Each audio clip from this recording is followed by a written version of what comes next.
And this is Erin Sullivan. She is an animal care manager here at the Woodland Park Zoo, and today our resident spider expert. Oh, I don't know about that. But We have two different species of these. What can you tell me about the species? we do. We have the the Brazilian white knee and the Brazilian pink knee tarantulas, and they're both originally from Brazil, and they were being imported into the States. And unfortunately, that is a prohibitive plan at this point. Brazil hasn't released any animals, and so even though these animals may have been captive raised, we don't know where their parents were from. They were probably illegally obtained. So Fish and Wildlife saw that and decided to do a seizure of the shipment, and they needed a place to put 231 tarantulas.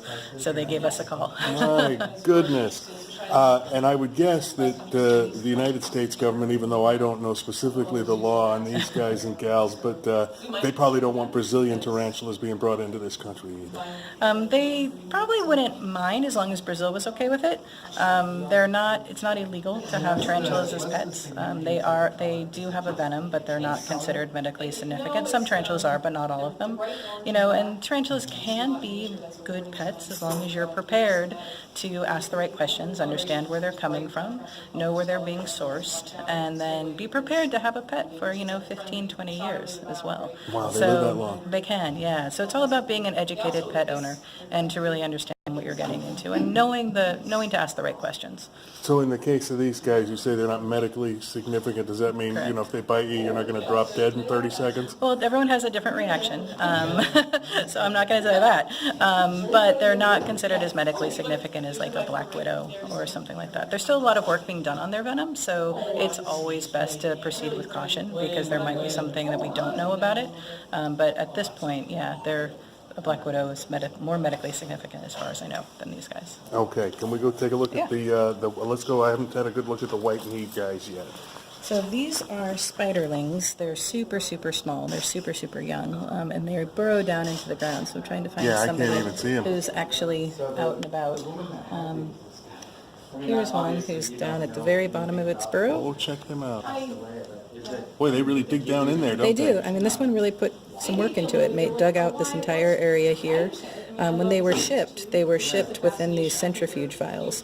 And you can see once we put the centrifuge vial in, it decided it wanted to fill that with dirt and then make this lovely little pathway down to its little burrow So there he at the can go bottom. hide out. Yeah. How big do they get? These guys will be about this big when they're full grown. Okay, so not quite as big as the other ones Correct. over here, the pink-kneed ones, but that's still a pretty good size. It's a nice sized tarantula. That's about as big as my extra-large coffee mug. Probably. Holy Toledo. And you got, how many of these did we end up with? We ended up with about 200 of these. My That's goodness. not And true. then- About 150 of these and, about 100 of the other ones. Wow. And then these guys we'll talk about here in a minute. They are the pink-kneed, and they get pretty darn big too. Exactly. And then when you open up the container, they tend to ball up. Is that like they're getting ready to pounce? No, not necessarily getting ready to pounce. These guys have little hairs called urticating hairs on their abdomen. So their first defense is to kick these little hairs off their abdomen, and they act like an itching powder. They can get in your eyes and your nose and your throat, and it's pretty itchy. So their primary defense is to do it as far away from you as possible because you're still a lot bigger than they are. And although we might have an innate fear of spiders, they have an innate fear of us as well and don't want to be stepped on or in any sort of danger. So they're going to try to do what they can do as far away as possible. And then after that, hide, run, and then hopefully after that, nothing else. Let's hope. So, and you had mentioned that sometimes tarantulas can actually be good pets. How does that work? Well, as somebody who is inspired to be a lover of invertebrates in general, I think that anytime you get to an opportunity to look up and close and really understand an animal's everyday life, you're going to appreciate them a bit more. And not enough people really appreciate invertebrates or tarantulas or spiders or any of those things. And tarantulas are beautiful when you can look them right up in the eyes, I guess. And they don't need a lot of care. But again, it comes down to asking the right questions and making sure that you're not doing more harm than good and getting animals that are wild caught. You want to make sure they're captive raised from reputable breeder and not illegally imported. And it's not the kind of pet you're going to want to have sit on your lap at night after dinner, right? Probably not. Okay. But I mean, in this case, like when you have one as a pet and they start to get used to you, do they do that? Do they get used to people and realize that they're not going to harm you? We're not going to harm them? They can get a little bit more like desensitized to people, and they can be used, when held, but we don't really recommend that for people when they have them as pets, because there's just so many different chemicals on people's hands, so many different surprises that can come up, and their abdomens are like big water balloons, and so if they just don't handle being dropped very well, and so it's going to be safer for the tarantula to stay in its enclosure, appreciate it from a distance, and be able to let it do its thing. You can do your thing, but still be up close and be able to enjoy it. What do they eat? Crickets. And they love them, I bet. Here at the zoo, we give them crickets. Out in the wild, they'd be eating any other small invertebrate that they can find on the ground. And on occasion, they're called bird-eating tarantulas. And that's not because they leap through the trees to take out birds. It's if a small bird was to end up in front of it. It's really not that different than a really large invertebrate. Okay. Very good. All right. Thanks, Aaron. Appreciate that. We're going to get one more look at this guy. Thankfully, he's on his best behavior. Just sitting there. Already answered this. Have they been sexed? Hard to do at this age. They're still young. They're still spiderlings. And they know because of the... No, that's the way you can tell later on. There's some changes to the... you can tell by if you save their moleskins and start looking at the moleskins. There's some structural differences you can see. Okay. So we're talking about that. I don't think it would be really hard with these guys. These guys are getting close to age. We'd be able to tell. Okay. But eventually, and the scientific term is... Yes, I do. Very small mice. While they would be eating small birds, small rodents.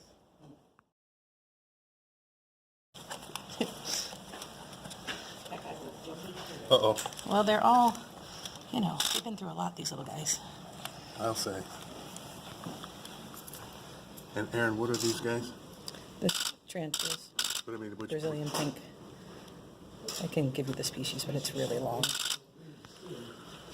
But Brazilian pink is the short. Brazilian pink tarantula. Pink. Here's one that's Pink knee. stretched out a little more, maybe.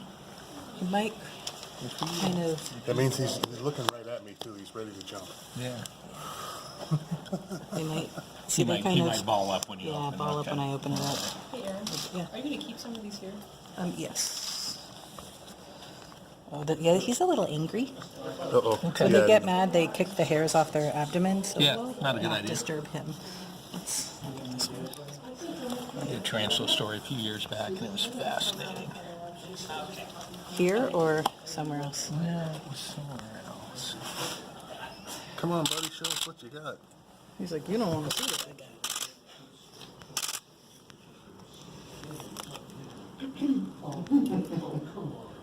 How big do they get? These guys can get big. That's like the size of a And a, saucer. it Cake is. plate. It is. Yeah. We're talking about perspective. Yeah. No. Holy Toledo. This enclosure will soon be too small for these little guys. And as spiderlings, they molt. They shed their skin often and grow exponentially. So we're already looking for homes for all these guys because 250 is going to need a lot more space. Rough guess on how old they are now? Feel free Less to put than that a lid year. back on. Yeah, less than a year. And these guys even younger than that. It's really hard to say since we weren't part of their... Let me jump in front of you right in the eye before she caps him off again.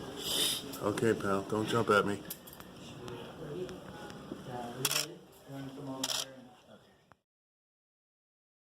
I'd like to talk about spiders. Oh, Heloderma suspectum. Okay, Well, hey there. good.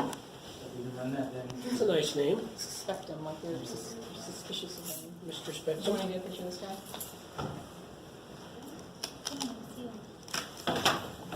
Very good at hiding. Right in plain sight, this unit. Do they- Well, you two just want to get No, a they good look at me, don't That's you? all like snakes on a plane, just that, I mean, it's not really. You can probably strike like this high, so just be careful, don't get any closer than that. And if I can have you just kind of step up a little bit, we can step up away from the chicken. Yeah, the way they portray snakes and Or movies pretty funny, like flying through the air, or lifting their body 4/5 of the way off the ground, that kind of stuff. It's just Oh, he's up in the You gotta tree. tell people Hollywood isn't necessarily reality. same with the spiders, right, Aaron? Yeah. It's crazy. Hey, doctor, which one is this one? This is the African bush viper. This is from Western and Central Africa. And there's no anti-venom for it, so, and it could create a morbid bite. Okay, if you can just, say the name for me. Sure. Okay, and you can just say the name They're usually pretty, I keep saying he, do we know if it's a male or I female? have not sexed them yet, so right now you can sex them using like a little, looks like a knitting needle, really tiny, and I haven't gotten around to it yet. So right now we're calling it unknown sex. Well, then I will say it is, does it usually generally kind of hang out like that? Yeah, so they like to live in bushes and trees, and so they're arboreal. You rarely find them on the ground, but the reason they live in trees is because they're eating things that scurry along branches, so things like small lizards, small birds, small rodents.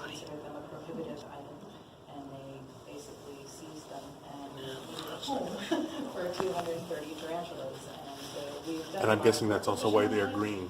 Yes, great Gives them a camo. chance to blend in, right? And a little bit of modeling, so it's nature's camo for sure. A lot of these animals are very hard to see. Even these in the wild, you would think they'd be very conspicuous, but when I've seen them in southwestern United States, they can actually be hard to see on a red desert rock. You know, they can blend in really well. But as you can see with these three little guys, they can make themselves conspicuous by standing up and hissing and huffing and puffing. And so that's basically their way of saying, you know, back off, man. And would you tell us again about these? So these are three of the Gilas that we acquired from the rescue that we performed in south central Washington from a late woman's estate. She passed away, and her people settling her estate gave us a call. And so we drove down and picked up 12 venomous reptiles from her house. And these are three of the 6 Gila monsters that were part of that rescue. And what we will do with them, they're going to, probably 2 of them might stay here, but the rest of all these venomous reptiles will go to other AZA accredited zoos and aquariums around the country. And part of my job is to help find those homes and find them pretty quickly so they can be set up really well and find good homes and mates and exhibits to be in. And That's amazing. This one seems particularly fascinated with me every time my movie comes around.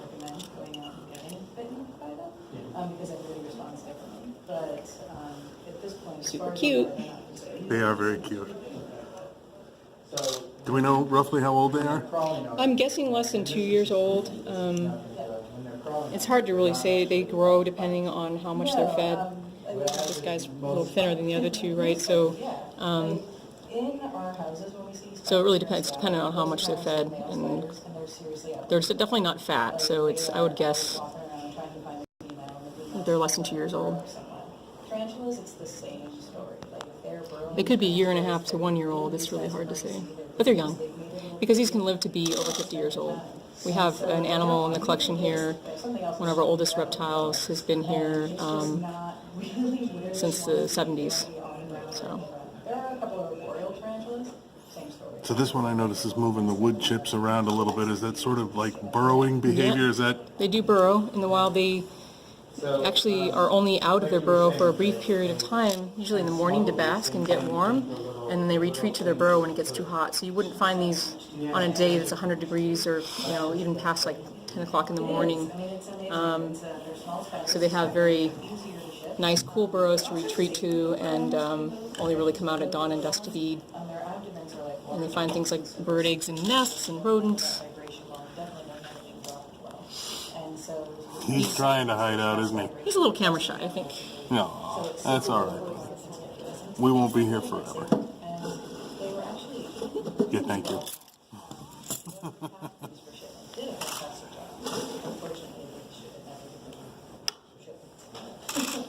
And I couldn't imagine the person who went in and got all these spiderlings and put them in these centers into tubes and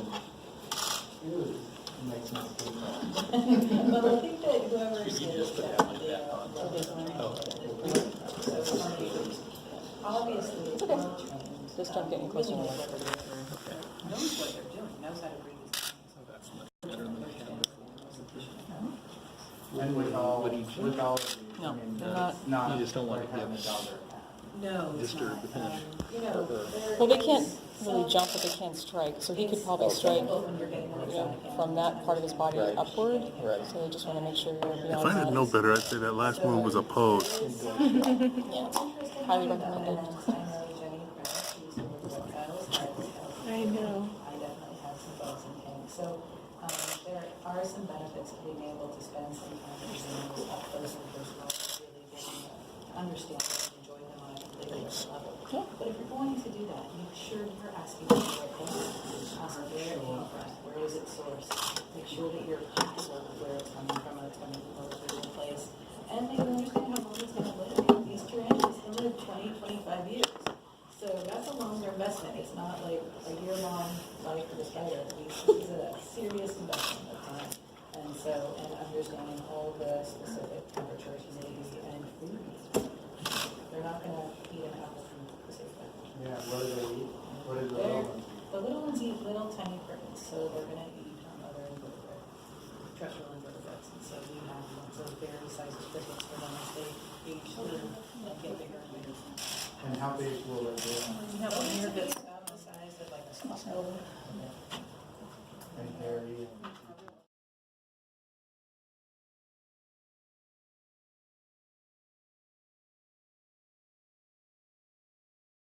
And her expertise is entomology, which is critters she's got over there, and my expertise is amphibians and reptiles, or herpetology.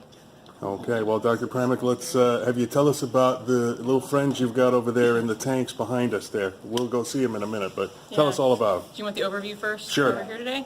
So Woodland Park Zoo, we provide a service to the community, and why we're here today is we're talking to the public about a program where we rescue animals from the public sector in partnership with local wildlife agencies. And these animals are often either confiscations, as in the case of the tarantulas here today, or rescued animals from a deceased woman's estate.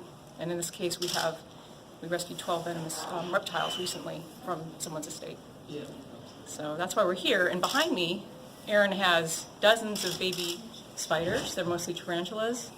And those were confiscated with U.S. Fish and Wildlife through a shipment. And they were discovered to be here in this country without the appropriate permits. And that happens with regular frequency. And then on the other side, we have the reptiles, and those were, again, someone's pets, and they were illegal to obtain and to keep. And the woman passed away, and someone gave us a call. So we provided the service in taking those animals to the zoo, rescuing them, and then we will find appropriate homes for all the animals you see here today. So I think the big takeaway is that these are probably not the most appropriate animals for house pets, are they? Yes, you guessed it. So even though it's tempting, and I can see the fascination with these creatures, Aaron and I, we're really fascinated with them as well, but they do not make appropriate pets. They're not domesticated. So as with any exotic animals, they require special care. It may or may not be legal to obtain and keep them in your city or in Washington State. And so for many reasons, they're not really appropriate pets.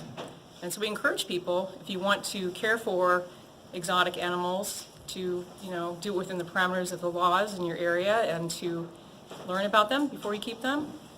And there's even things to consider, such as veterinary care, to find an appropriate vet to care for them when they get sick, because there aren't a lot of vets that care for these sorts of animals. And maybe a better choice would be a puppy or a kitten. So What type of reptiles did you get from the woman's estate? it was mostly venomous snakes, but we also acquired 6 Gila monsters, which are a venomous lizard. And then we acquired a gaboon viper and a rhino viper, and those vipers get to be about 5 or 6 feet long. They're highly venomous and can create mortality if someone were to get bitten. And then we have 2 African bush vipers, 2 copperhead snakes, and all of those are venomous reptiles. So if they're illegal to obtain, how do these people get them? That's a really good question. So they're more easily acquired than one might think. There are reptile shows all around the country, and in the areas where those shows are held, by and large, they're selling things that are legal in that area, but it doesn't stop people from purchasing them in one state and driving across the border.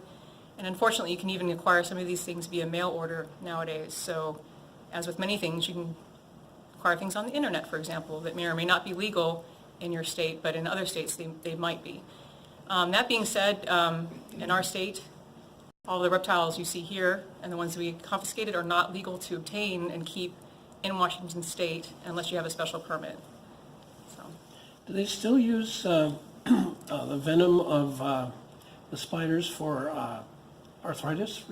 that's a really good question for Aaron, our Oh, invertebrate expert. Okay, well, that's, But I can tell you, the Gila behind me here, actually, that's a really good question because a lot of venoms are being studied nowadays to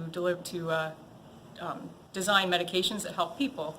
So Gila monsters, for example, there's a medicine being derived from their venom to help diabetic patients. So type 1 diabetes and type 2 diabetes, I think, are both being treated by a drug that's developed from Gila monster venom. So, And are these babies or are these full grown? these are just babies, so these are less than 2 years old. They get to be quite a bit bigger than this. They're only about a third grown now, so they get to be almost 2 feet long. And they're not native to this region, so they're only found in the southeastern U.S. and northern Mexico.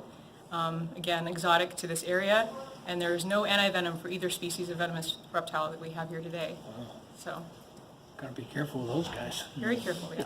Well, you had mentioned the need for specialized veterinary care. It's not just that, but, and not necessarily these that you have here, but some of these critters that people get have lifespans as long as ours or longer, don't they? It's a really good point. Yeah, so we had some reptiles at this zoo that live for longer than 50 years, and some can get to be over 100 years, certain turtle species, 120 years. So if you choose a reptile as a pet, even something such as a leopard gecko,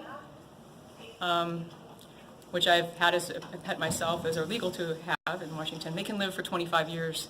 And I had one that lived that long, actually. So if you're getting your child a leopard gecko today, be expected that it could be living beyond their college years. That's going to go to school with them. Hopefully go to move school. on. Right, and that's a big issue because the zoo does serve to acquire these animals from the public sometimes, but we get overwhelmed. We cannot take everything.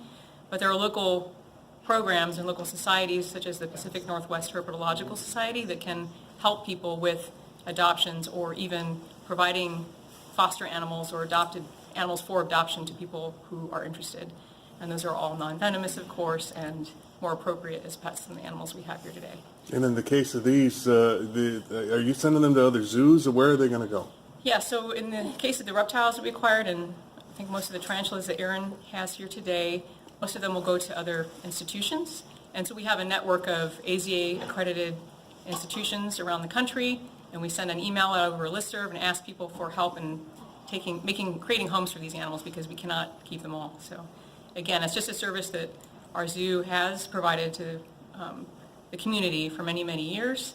We also provide anti-venom in the case of snake bites, for example, and we've saved the lives of 2 patients with our exotic snake anti-venom in the past 5 years.